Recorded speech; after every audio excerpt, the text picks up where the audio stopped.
जय हिंद दोस्तों, कैसे हैं आप सब। तो आशा करते हैं आप सब अच्छे होंगे। आज हम लोग देखेंगे एसएसजीडी का प्रैक्टिस सेट 6 देखेंगे। इससे पहले जो है आपका 5 तक प्रोवाइड किया जा चुका है, और यदि आप लोग नहीं देखे हैं तो उसको भी आप लोग कंप्लीट कर लीजिएगा। और यह जो हम लोग प्रैक्टिस सेट चला रहे हैं तो अरिहंत पब्लिकेशन बुक से चला रहे हैं, जिसमें आपको टोटल 15 प्रैक्टिस सेट देखने को मिलेगा। तो हम लोग चलिए इसको स्टार्ट करते हैं। यह हम लोग का प्रैक्टिस सेट 6 है। यदि आपको पीडीएफ चाहिए तो वीडियो के डिस्क्रिप्शन में टेलीग्राम का लिंक दिया गया, वहाँ से आप लोग ज्वाइन होकर इसका पीडीएफ आसानी से प्राप्त कर सकते हैं। ठीक, चलिए हम लोग यहाँ पर देखिए जो भाग का है, इसमें आपका समान बुद्धिमत्ता तर्क सकते हैं, यानी कि इसमें रीजनिंग का प्रश्न है। शुरू से हम लोग का पहला रीजनिंग स्टार्ट होता है, तो मैं पहले यहाँ पर रीजनिंग को शुरू कर लेता हूँ।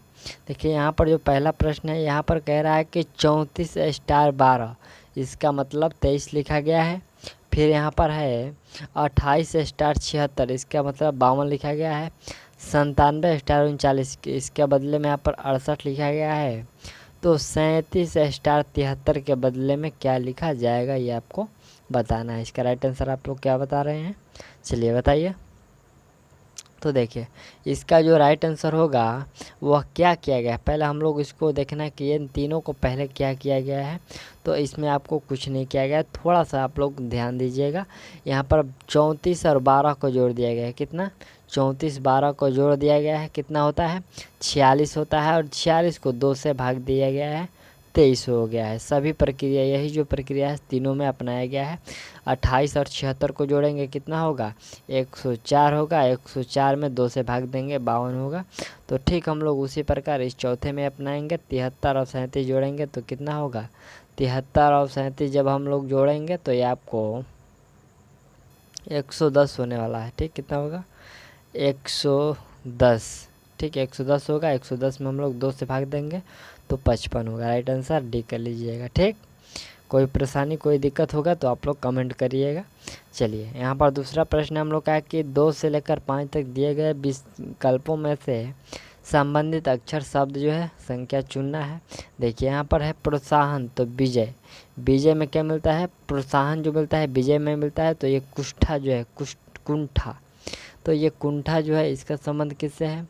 तो इसका है विफलता से। किसका विफलता होता है? तो ये कुंठा होता है। ठीक, चलिए अगला जो प्रश्न यहाँ पर हम लोग का है कि अनडेटेड। यहाँ पर अनडेटेड का मतलब ये वाला शब्द लिखा गया है। तो यहाँ पर करेक्ट क्या स्थान पर क्या लिखा जाएगा, इन चारों में से आपको बताना है कि ये क्या लिखा जाएगा। आप लोग अपना भी स्कोर अपने जांच करते चलिएगा कि आप जो 100 प्रश्न में से इसमें कितना सही कर पाए, क्योंकि इसमें हम लोग 75 प्रश्न देख रहे हैं मैथ का, तो 75 में मैथ का स्किप कर दे रहे हैं। तो आप लोग बताइएगा कि इसमें 75 में कितना आप लोग सही कर पाए हैं। ठीक, देखिए यहाँ पर तीसरा नंबर जो आपका प्रश्न है, तो इसमें आपको थोड़ा सा ध्यान देना है। इसमें जो किया गया है, तो देखिए क्या किया गया कि पहले वाला जो 3 शब्द है UND को लास्ट में लिख दिया गया है। और ये जो पहले वाला अंतिम वाला 4 शब्द है, इसको एक भाग में पहले लिख दिया गया। ठीक, ये 3 को पहले यहाँ पर लेकर यहाँ रख दिया गया है, और इस 3 को यहाँ पर यहाँ रख दिया गया है। तो हम लोग क्या करेंगे, ये कोर जो है इसको अंत में डाल देंगे, और जो रेस्ट यहाँ पर रेक्ट जो शब्द बन रहा है इसको पहले करेंगे, तो रेक्ट कोर हो जाएगा। कौन सा हो जाएगा? रेक्ट कोर जो शब्द वो बनेगा वही होगा रेक्ट कोर। कौन सा आ जाएगा? ऑप्शन जो हम लोग का ये डी वाला में है रेक्ट कोर, वो सही है। ठीक, समझ में आ गया। चलिए अगला पॉइंट चौथे नंबर है कि 248 के बदले यहाँ पर 3 लिखा गया है, तो 328 के बदले यहाँ पर क्या लिखा जाएगा। ठीक, देखिए यहाँ पर जो आपका किया गया है, यहाँ पर 2 शब्द, यहाँ पर 24 और 8 को अलग अलग हम लोग लेंगे। ठीक, क्या करेंगे? 24 और 8 को, तो यहाँ पर देखिए 24 में 8 से भाग दे दिया गया। यही शब्द में इसी के अंदर सब छुपा हुआ है, आपको खोजना है कि क्या किया गया है। यहाँ पर 24 में 8 से भाग दिया गया, 3 हो जाएगा, 3 सही है। फिर यहाँ पर 32 को 8 से भाग देंगे कितना? 4 होगा, तो 4 राइट आंसर सही सी होगा। चलिए अगला प्रश्न है कि महात्मा गांधी का जो समाधि स्थल था वो राजघाट था। तो इसमें से कौन किसका और जो है समाधि स्थल सही है? ठीक, तो इसमें जो समाधि स्थल आपका राजीव गांधी का है वो वीर भूमि है, वो सही है। बाकी सब ये गलत है। ठीक, चलिए अगला प्रश्न हम लोग देखते हैं। 6ठा नंबर प्रश्न देखिए, प्रश्न है कि 6 से 8 तक विकल्प में विषम अक्षर संख्या को हम लोग चुनना है। तांबा, कांसा, सोना और चांदी। तो इसमें हम लोग को अलग कौन सा है? कांसा जो है इसमें आपका अलग हो जाएगा। अगला प्रश्न है 7वें नंबर में ऑप्शन आप लोग आंसर क्या लगाते हैं? 7वें नंबर का आप लोग फटाफट आंसर लगाइए। इसका जो आंसर कौन सा होगा? ऑप्शन डी होने वाला है। देखिए कैसे कि देखिए यहाँ पर जो पहला ML है, ML में एक अक्षर माइनस हुआ है और फिर NO है, इसमें एक अक्षर प्लस हुआ है। ठीक, तो पहले वाले में देखिए एक अक्षर माइनस कर दिया गया है और एक अक्षर आपको प्लस कर दिया गया है, उसी से दो अक्षर में। फिर यहाँ पर K में एक माइनस करके PQ यहाँ पर जो है P और Q है, इसमें एक जोड़ दिया गया है। इसमें भी ऐसा ही किया गया, लेकिन इसमें जो GF है इसमें तो एक घटाया गया है, लेकिन यहाँ पर TV में T और V के अंतर जो होता है ये अक्षर का ये 2 हो रहा है, यानी कि 2 बढ़ा दिया गया, तो ये जो है विषम हो गया, इसलिए ये राइट आंसर गलत हो गया। ठीक, चलिए तो इसमें राइट आंसर डी कर लिए। और यहाँ पर देखिए 13 40, 14 42, 15 40 और 16 49 कौन सा होगा?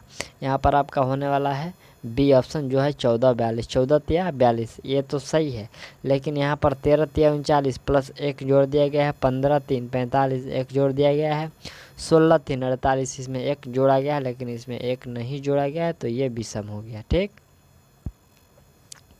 चलिए अगला प्रश्न देखिए, प्रश्न हम लोग का कि अभी एक पिता की आयु उसके पुत्र की आयु से दोगुनी है, 5 वर्ष बाद उसकी आयु का योगफल 85 होगा, तो उसकी आयु क्या होगी? देखिए यहाँ पर 5 वर्ष बाद उन दोनों की आयु का जो होगा वह क्या होगा? 85 होगा। ठीक, तो 5 वर्ष दोनों का आयु, यहाँ पर 5 वर्ष दोनों में घटा देंगे, कितना?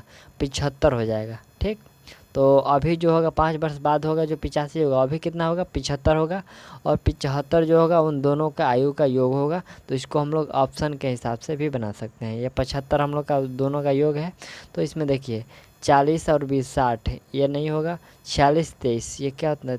46 23 75 होता है? नहीं होता है। 60 30 90 ये भी नहीं, 50 और 75 ये ऑप्शन जो आपका डी है वो सही है। सिक राइट आंसर इसका डी है, आप लोग समझ गए होंगे। चलिए अगला प्रश्न देखिए, प्रश्न यहाँ पर हम लोग का है कि M का सूचक भाग है, K का सूचक घटाव है, R का सूचक भाग है, R का सूचक क्या जोड़ है? ये जोड़ है। T का सूचक गुना है, तो इसका जो इसके बराबर क्या होगा? इसका आप लोग चिन्ह बदल कर सॉल्व कीजिएगा। इसका जो बराबर होगा वह 10 आने वाला है, सो आपका राइट आंसर हो जाएगा। ठीक, आप लोग वीडियो को पुश करके यानी कि वीडियो को रोका कर अपना मैथ और रीजनिंग जो है आप लोग बनाते रहिएगा। ठीक, चलिए अगला प्रश्न हम लोग का 11 नंबर है कि 5 विद्यार्थी एक पंक्ति में बैठे हैं, TZ के दाईं ओर है, MZ के बाईं ओर, परंतु L के दाईं ओर और जो T है Q के दाईं ओर है। तो बाईं ओर से प्रथम स्थान पर कौन बैठा है? ठीक, बाईं ओर से प्रथम स्थान पर आपको बताना है कि कौन बैठा है, तो इसका राइट आंसर कौन सा हो जाएगा? राइट आंसर एल होने वाला है। ठीक, चलिए हम इसको थोड़ा सा बना देते हैं। और आपका जो ये वीडियो था SSAGD का तो कई दिनों से नहीं आ रहा था, तो उसके लिए क्षमा चाहते हैं, लेकिन अब जो है इसका वीडियो आपको प्रतिदिन प्रोवाइड किया जाएगा, क्योंकि आपका जो एग्ज़ाम होने वाला है बहुत कम है, यानी कि 16 नवंबर से, आपको याद पता होगा 16 नवंबर से SSAGD का एग्ज़ाम जो है स्टार्ट होने वाला है। तो मैं इससे पहले आपको जो है कंप्लीट करा दूंगा, और ये जो है आपका प्रतिदिन अब इसका प्रैक्टिस सेट दिया जाएगा। ठीक, चलिए यहाँ पर हम इसका ग्राफ बना लेते हैं। देखिए 5 विद्यार्थी हैं, यहाँ पर T जो है Z के दाईं ओर बैठा है, T जो है Z के दाईं तरफ, ये हम लोग का राइट हो गया और ये लेफ़्ट हो गया। ठीक, आप लेफ़्ट राइट समझ गए। तो T जो है Z के दाईं ओर बैठा है, ये Z के दाईं ओर सही है। M जो है Z के बाईं ओर है, M जो है Z के बाईं ओर है, ये इधर यहाँ पर बैठ गया। और फिर कह रहा है कि बाईं ओर है, परंतु L के दाईं ओर है, L के दाहिने ओर कौन है? L के दाईं ओर M है। ठीक, फिर आपसे कहा जा रहा है कि T जो है Q के बाईं ओर है, T जो है Q के बाईं, यह Q है और इसके बाएं कौन सा है? T है। सही है, ये 5 U है जो फ्रेंड है वो बैठ गया। और यहाँ से आपसे पूछा जा रहा है कि बाईं ओर कौन सा है? ठीक, यहाँ पर बाईं ओर से प्रथम, तो बाईं हम लोग का ये जो लेफ्ट है ये रहा, और इधर से हम लोग का L बैठा हुआ है, तो राइट आंसर L हो गया। ठीक, चलिए अगला प्रश्न देखिए, यहाँ पर हम लोग का प्रश्न क्या है यहाँ पर कथन और निष्कर्षण का प्रश्न है, शायद आप लोग समझते होंगे तो इसको आसानी से बना लेंगे। यदि नहीं समझते होंगे तो ये नहीं समझने वालों के लिए बहुत कठिन भी होता है। तो देखिए यहाँ पर निष्कर्ष क्या है, पहले कथन देखेंगे हम लोग। यहाँ पर कथन है कि चमगादड़ अंडे नहीं देते और इसलिए चमगादड़ पक्षी नहीं है। ठीक, कथन में है कि चमगादड़ अंडे नहीं देते इसलिए पक्षी नहीं है, और यहाँ में है कि सभी पक्षी अंडे देते हैं, सभी पक्षी जो अंडे देते हैं और केवल पक्षी अंडे देते हैं। तो इसमें निष्कर्ष कौन सा सही है। ठीक, तो देखिए सभी जो पक्षी अंडे देते हैं ये तो कथन सही है। ऑप्शन आपका जो केवल पक्षी अंडे देते हैं ये गलत है। तो इसमें आपका निष्कर्ष जो एक है वो ही सही है। ऑप्शन जो है ये आप लोग लगा लीजिएगा। चलिए अगला प्रश्न देखिए 13 नंबर में कौन सा आएगा। 13 नंबर में यहाँ पर कौन सा आने वाला है जी। तो इस 13 नंबर में जो आपका आएगा वो डी नंबर ऑप्शन का आएगा। ठीक, आप लोग समझ गए होंगे, ये डी वाला ही यहाँ पर भरेगा। ठीक, देखिए यहाँ पर यह वाला ऐसे आकृति बन जाएगा, डी वाला। सॉरी यहाँ पर डी वाला नहीं होना चाहिए, डी वाला, हाँ डी ही होगा, डी ही हो जाएगा। यहाँ पर ये ऐसे आ जाएगा और फिर ऐसे ये ऐसे होगा। ठीक, डी होगा, राइट आंसर डी कर लीजिएगा। चलिए अगला 14 नंबर जो हम लोग का प्रश्न क्या कह रहा है, यहाँ पर देखिए वेन डायग्राम का प्रश्न जो कहता है, कह रहा है कि पर्वत, जंगल और पृथ्वी। तो पृथ्वी पर ही ये दोनों हैं और जंगल और पर्वत का जो संबंध होता है वो एक ही होता है। तो इसमें जो आप ऑप्शन बी देख रहे हैं वो ये जो सिलोली क्या बोलते हैं, ये वेन डायग्राम का ये सही है। जंगल, पृथ्वी पर ही जंगल और पर्वत है और पर्वत पर ही जंगल है, तो दोनों एक ही में हो जाएगा। ये ऑप्शन जो आपका बी है वो सही डायग्राम है। ठीक, अगला प्रश्न क्या है, यहाँ पर जो आपका प्रश्न है कि कौन सा इस आकृति से, यानी कि ये तीन जो चित्र दिया गया है, 3 टुकड़ा दिया गया है, इन टुकड़ों से कौन सी आकृति बनाई जा सकती है। तो इन टुकड़ों से जो आकृति बनाई जा सकती है वो ऑप्शन सी वाला आकृति आपको बिल्कुल आसानी से बनाई जा सकती है। राइट आंसर सी हो जाएगा। आप लोग इसको बनाइएगा, देखिएगा यहाँ पर बैठा कर, तो ये ऐसा ही बनेगा। ठीक, चलिए अगला प्रश्न देखते हैं हम लोग। 16 नंबर जो प्रश्न कह रहा है कि 16 से 17 का श्रेणी में रिक्त स्थान पर क्या आएगा। तो यहाँ पर देखिए BAEDIH और MNM। देखिए इसमें जो आपका हो रहा है तो 3 अक्षर, देखिए पहले वाले B से F गए, 3 अक्षर की क्या हुई, वृद्धि हुई। फिर ई से यहाँ पर हम लोग जब I गए तो इसमें भी 3 अक्षर की वृद्धि, और फिर I से N गए तो I से N। देखिए यहाँ पर पहले देखिए थोड़ा सा आप लोग ध्यान दीजिएगा, ये 3 अक्षर का नहीं बल्कि एक एक अक्षर बढ़ रहा है। 3 यहाँ पर 3 हो गया, अगली बार यहाँ पर 4 बढ़ा है, अगली बार यहाँ पर I से N ये 5 बढ़ा है, और A से D 4 बढ़ा है, D से H जो है 5 बढ़ा है, और H से M इसमें 6 बढ़ा है। तो अगली बार कितना बढ़ेगा, 7 बढ़ेगा। M में 7 जोड़ेंगे कितना होगा, M में जब हम लोग 7 जोड़ेंगे,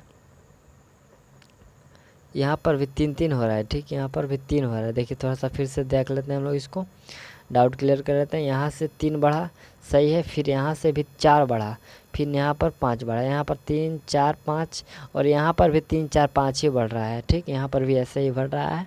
तो अगली बार देखिए M से हम लोग क्या बढ़ाएंगे, 6 बढ़ाएंगे, N से 6 बढ़ाएंगे तो क्या होगा, N से 6 हम लोग का T होगा, और M से 6 बढ़ाएंगे तो S होगा। तो TS जो ऑप्शन आपका A नंबर है वो सही हो जाएगा। ठीक, चलिए अगला जो प्रश्न है 17 नंबर प्रश्न है कि 64, 48, 40, 36 और 34।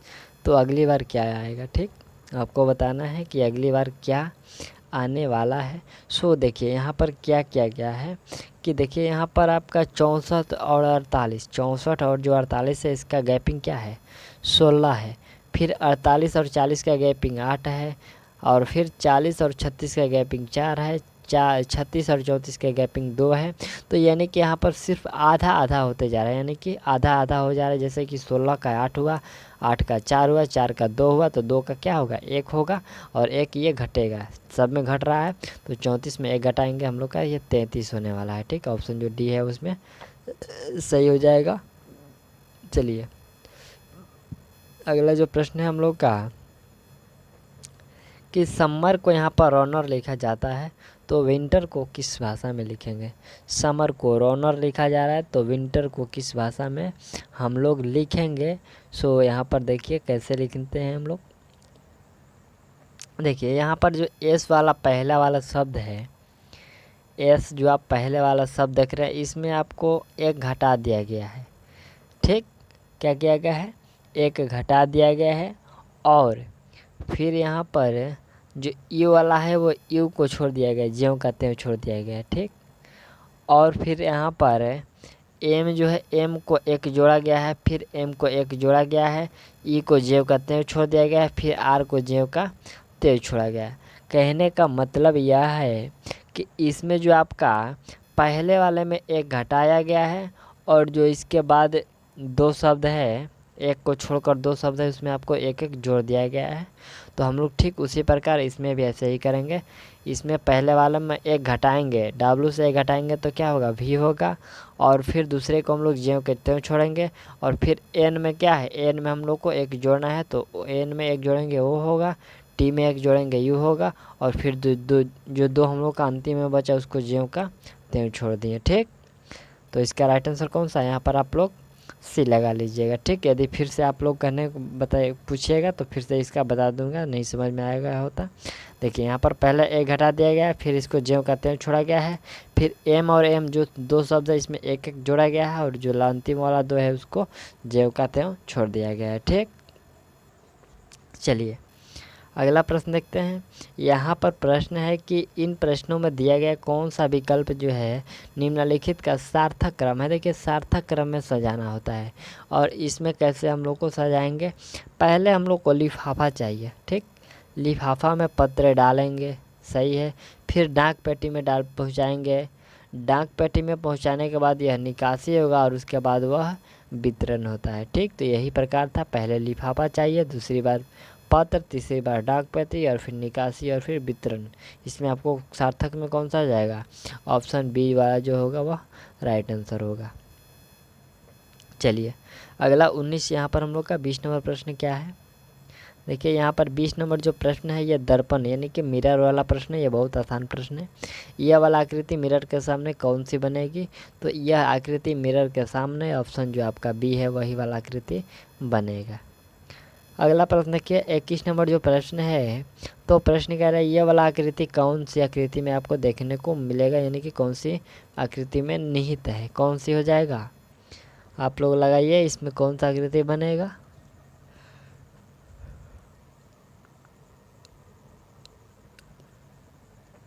ठीक है, देखिए इसमें जो आकृति ये वाला मिलेगा, यह आकृति ऑप्शन ए में देखने को आपको मिलेगा। और कहाँ पर मिलेगा, तो मैं देखिए यहाँ पर आपका बता दे रहा हूँ। यहाँ से देखिए, पहले यहाँ से आपको ऐसे आएंगे, फिर ऐसे, फिर ऐसे, फिर ऐसे और फिर ऐसे, फिर यहाँ पर ऐसे आकर ऐसे हम लोग घूम जाएंगे, तो यहाँ पर ये आकृति बन गया। ठीक, लेकिन और ऑप्शन में यह वाला आकृति बन नहीं रहा है। ठीक, चलिए 22 नंबर प्रश्न देखिए।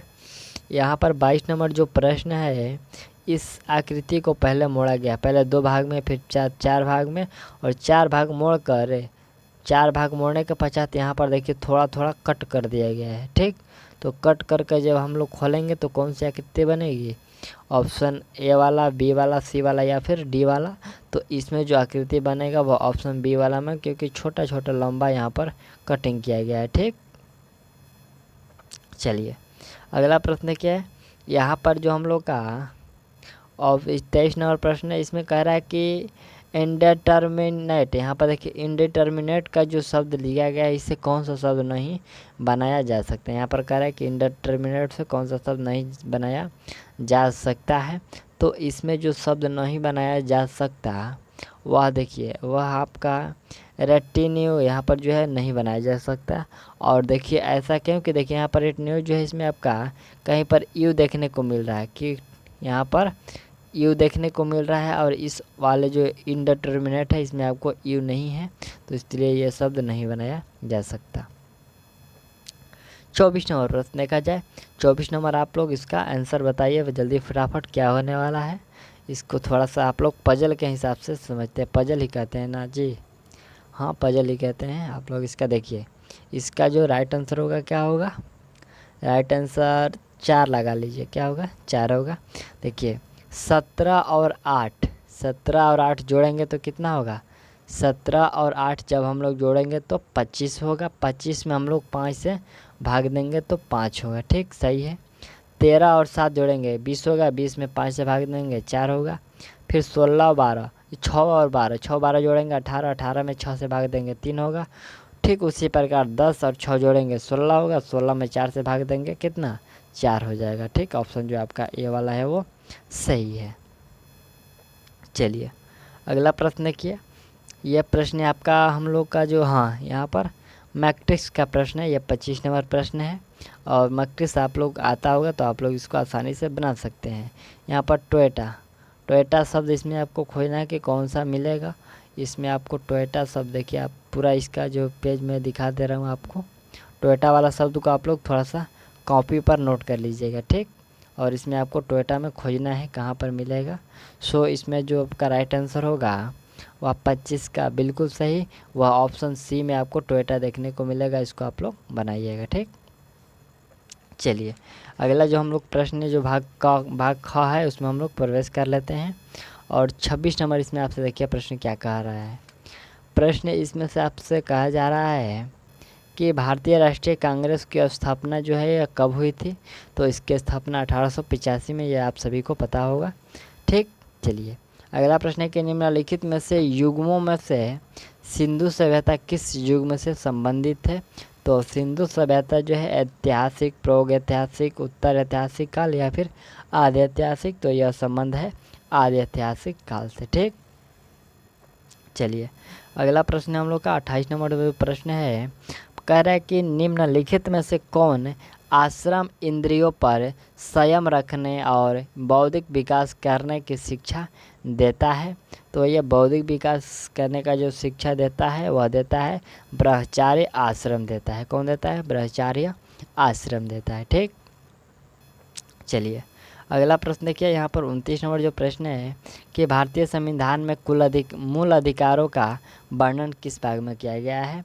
तो मूल अधिकारों का जो वर्णन है वह किस भाग में किया गया है, वह किया गया है भाग 3 में, ठीक। आपको याद रखना है मूल अधिकारों का जो वर्णन है वो भाग 3 में किया गया है, ठीक। चलिए अगला जो प्रश्न हम लोग देखते हैं, यहाँ पर 30 नंबर प्रश्न कह रहा है कि संसार का सबसे बड़ा फूल कौन सा है। तो संसार का सबसे बड़ा फूल की बात करें तो वह रेफ्लेसिया है। कौन सा है वो, रेफ्लेसिया। चलिए अगला हम लोग का 31 प्रश्न जो है क्या है, प्रश्न है कि दिल्ली के किस सुल्तान को उसकी उदारता के कारण लख बख्श, तो यहाँ पर क्या है, लख बख्श पुकारा जाता था। यह लख बख्श के नाम से पुकारा जाता था। तो यह किसको पुकारा जाता था, कुतुबुद्दीन ऐबक को पुकारा जाता था। चलिए अगला प्रश्न देखिए, यहाँ पर हम लोग का है कि भारत में राष्ट्रीय आय का संकलन कौन करता है। तो भारत में राष्ट्रीय आय का जो संकलन है वह केंद्रीय सांख्यिकी संगठन के द्वारा किया जाता है। ऑप्शन जो डी है वह आपका सही है, ठीक।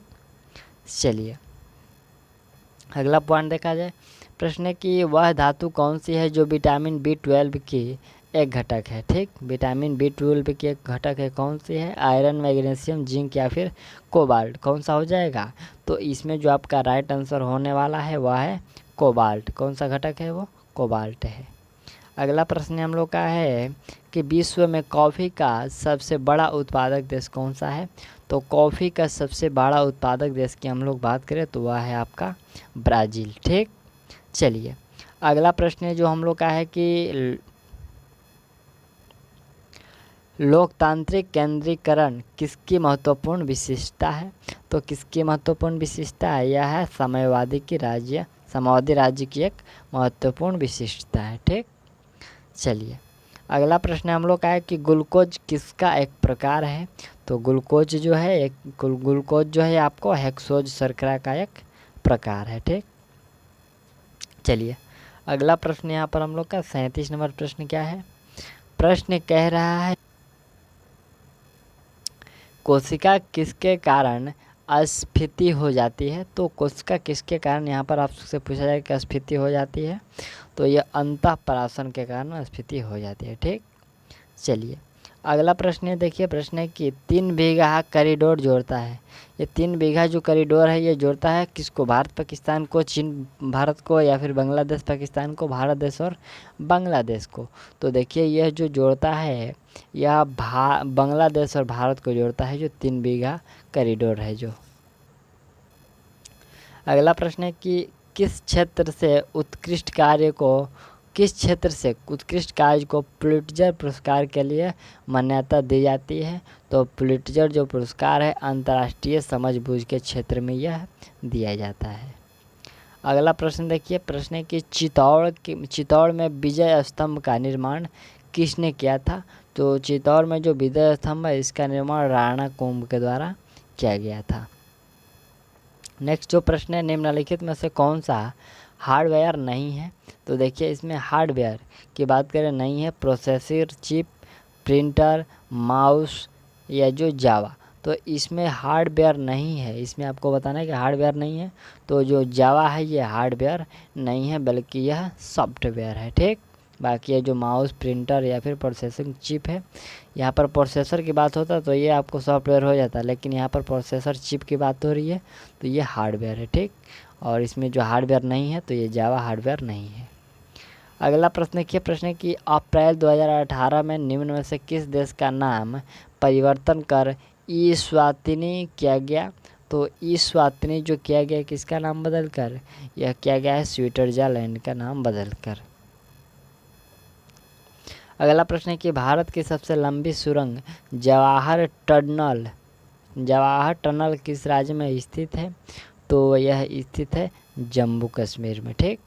चलिए अगला प्रश्न देखा जाए हम लोग का 44 नंबर जो प्रश्न होगा वह प्रश्न देखिए, प्रश्न है कि संघन एक रूप है जो दृश्यता कम कर देता है और श्वसन संबंधी समस्या उत्पन्न करता है, ठीक। संघन एक रूप है जो दृश्यता कम कर देता है और श्वसन संबंधी समस्या उत्पन्न करता है। तो यह किसका है? यह कुहासा का एक, ठीक। संघन क्या है? यह कुहासा का उदाहरण है। अगला प्रश्न है कि इंसुलिन की कमी के कारण होने वाला रोग? तो इंसुलिन की कमी से होने वाला रोग आपका डायबिटीज है, ठीक। अगला प्रश्न है कि वायुमंडल में नाइट्रोजन की प्रतिशत कितनी है?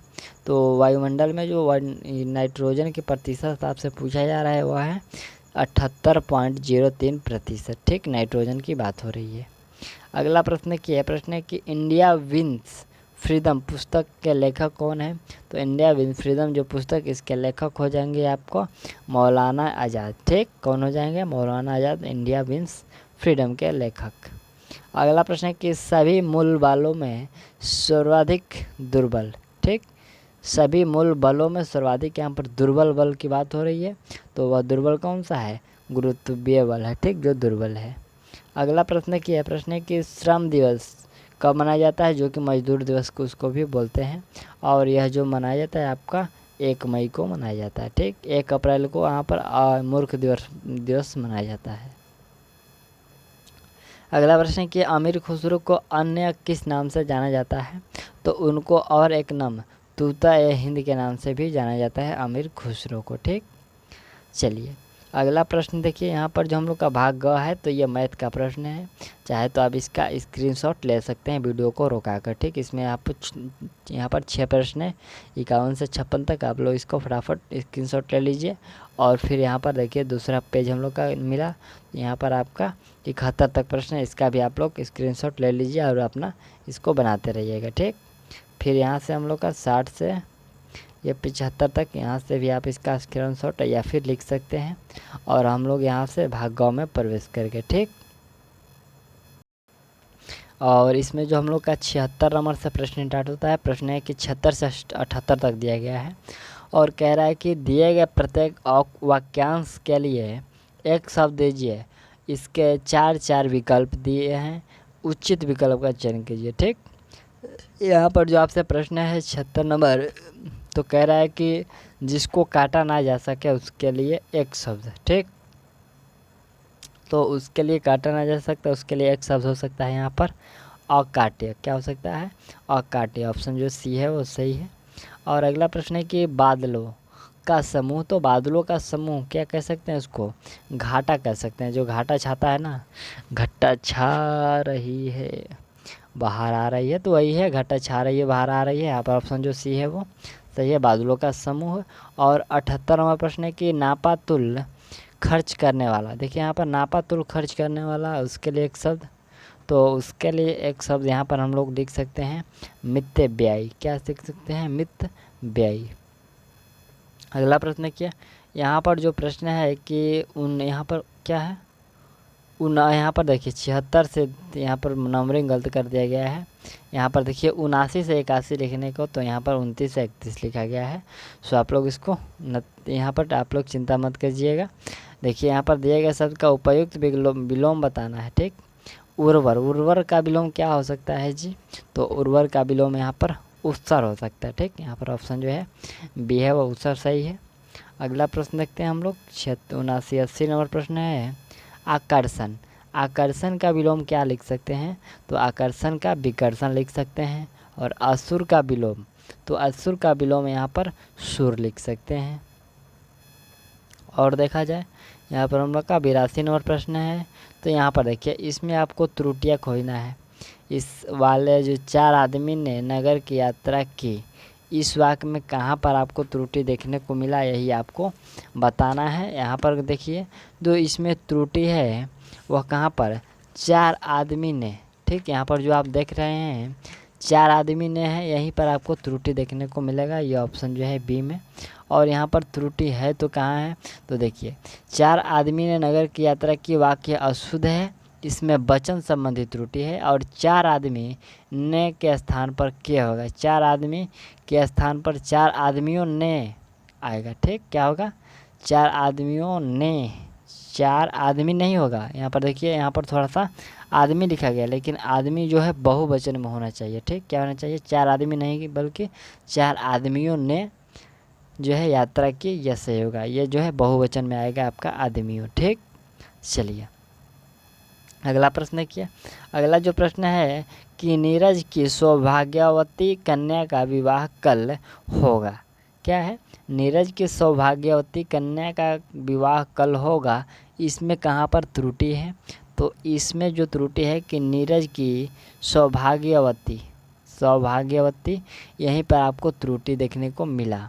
और इसमें क्या त्रुटि, देखिए नीरज की सौभाग्यवती कन्या का विवाह कल होगा, वाक्य अशुद्ध है। नीरज की सौभाग्यवती कन्या वाक्यांश के स्थान पर जो होगा नीरज की सौभाग्यकांक्षिणी, क्या होगा, सौभाग्यवती के जगह पर सौभाग्यकांक्षिणी होगा, जो यह सभी सही शब्द होगा, ठीक। चलिए अगला प्रश्न क्या, प्रश्न है कि मंत्री जी चिंताजनक मुद्दा देखकर मैं बहुत प्रभावित हुआ। मंत्री जी की चिंताजनक मुद्रा देखकर मैं बहुत प्रभावित हुआ, इसमें त्रुटि कहाँ पर है, तो इसमें जो त्रुटि है वह है आपका चिंताजनक मुद्रा देखकर, ठीक। क्या है, चिंताजनक मुद्रा, चिंताजनक के जगह पर क्या होगा, गंभीर मुद्दा देखकर आएगा। क्या होगा, यहाँ पर चिंताजनक के स्थान पर गंभीर लिख सकते हैं, तो ये सही हो जाएगा, ठीक। चलिए अगला प्रश्न कि 85 से 87 तक जो हम लोग का प्रश्न है कि यहाँ पर करें कि रिक्त स्थान को भरना है, उचित जो आपका शब्द लगे उसी को आपको यहाँ पर भरना है। और भरना क्या है, देखिए स्वतंत्रता के उपरांत हमने ज्ञान और विज्ञान के ... में प्रगति की। क्या है, तो यहाँ पर ज्ञान और विज्ञान के क्षेत्र में हम लोग प्रगति की, ये जो हम लोग का क्षेत्र है यहाँ पर सूटेबल है, ठीक। तो ऑप्शन यहाँ पर डी कर सकते हैं, ठीक। अगला प्रश्न है कि ताजमहल ... का एक अद्भुत नमूना है, तो ताजमहल जो है आपका यह स्थापत्य कला का एक अद्भुत नमूना है, ठीक। चलिए अगला प्रश्न देखा जाए, प्रश्न यहाँ पर हम लोग का क्या है, यहाँ पर देखिए प्रश्न है कि भारतेंदु हरिश्चंद्र को हिंदी साहित्य में आधुनिकता का प्रवर्तक माना जाता है, तो क्या तो प्रवर्तक माना जाता है, क्या हो सकता है, यहाँ पर हम जो लिख सकते हैं कि साहित्यकार माना, तो प्रवर्तक साहित्यकार माना जाता है। यहाँ पर आपका जो बी ऑप्शन का साहित्यकार है वो सही है, ठीक। अगला प्रश्न है कि यहाँ पर हम लोग का प्रश्न है ये गद्यांश पढ़कर आपको आंसर लगाना है। सो आप लोग इसको गद्यांश को आसानी से पढ़ लीजिएगा, बहुत ये हल्का होता है, कोई इसमें भास्ट प्रश्न नहीं होते हैं और ये आपके समझ जाइएगा, आप लोग इसको पढ़िएगा। तो ठीक, वीडियो को रुकाकर आप इसको पढ़ लीजिए। और इसका मैं राइट आंसर जो आपको मैं बता देता हूँ।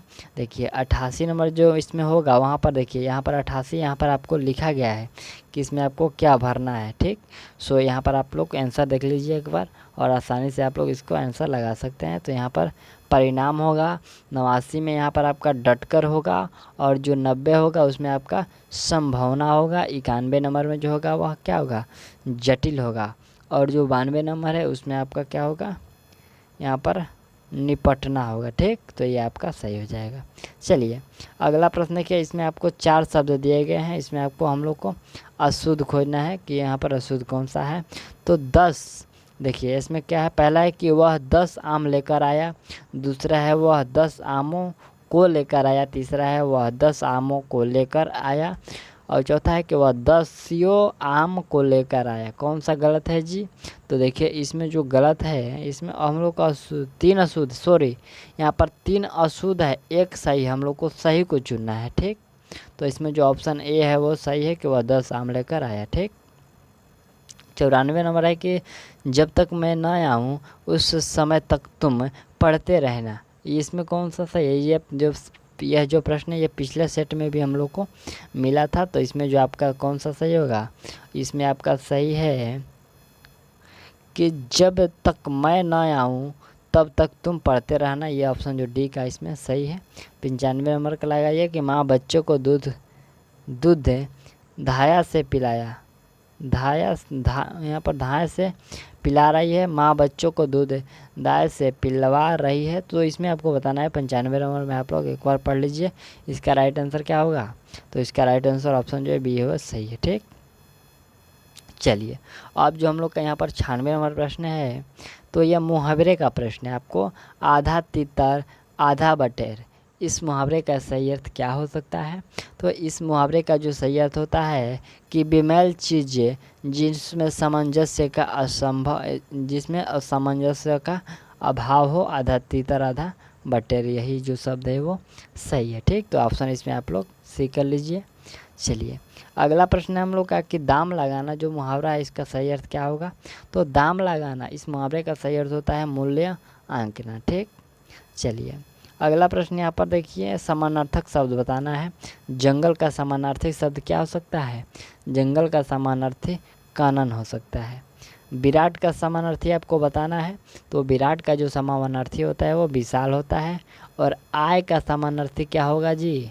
आय का समानार्थी यहाँ पर धात्री हो सकता है। ऑप्शन जो ये है इसमें सही है। तो हम लोगों ने ये जो सेट है इसको कंप्लीट कर लिया और जो आपका सेट 7 है वो जल्द ही प्रोवाइड किया जा सकता है। तो मिलते हैं अगले वीडियो में, तब तक के लिए थैंक्स।